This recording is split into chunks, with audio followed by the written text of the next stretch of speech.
Good evening.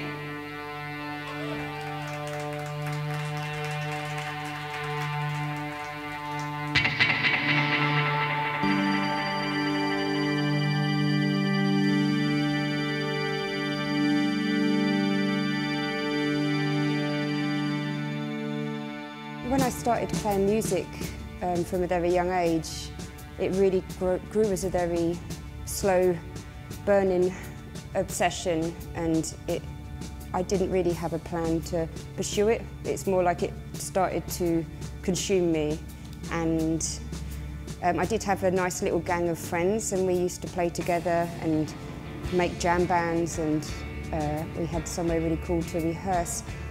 I was always really into early Pink Floyd albums when I was young, and there's just a few things struck me, but they didn't really directly influence me to start making music. I didn't really have an idol or an idea that I wanted to become a musician and have a career. I was just inspired more really by visual art and drawing and creating my own world. Then became something that I was doing with guitar and songwriting. I don't think there's any albums that I've been particularly specifically influenced by. I find it really polarising to pick out single albums because I don't have a strong attachment to one in relation to the music that I write. Of course, things filter through, but I think more I was influenced by strange TV themes when I was growing up and film soundtracks, and as time goes on I make these connections, and you hear something from your childhood that you grew up watching, and I can really hear some of those kind of slippery chord progressions in my music now more than a particular sort of rock album or anything like that.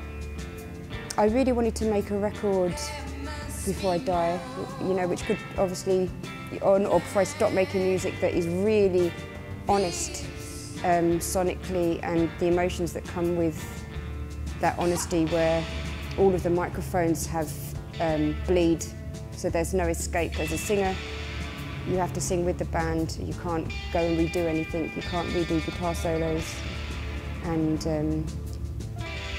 I decided to do that because I kept talking about it and I never did. And I was like, okay, this is the record that I want to be live, because I feel like as a musician it's just nice to make a piece of work that has that raw honesty to it. And I just felt like in this day and age it might jump out of the speakers more and connect with people because of all those kind of fragile moments and uncertain passages, and there's some small improvisations. But that's what inspired me to commit something to a record that had that connection.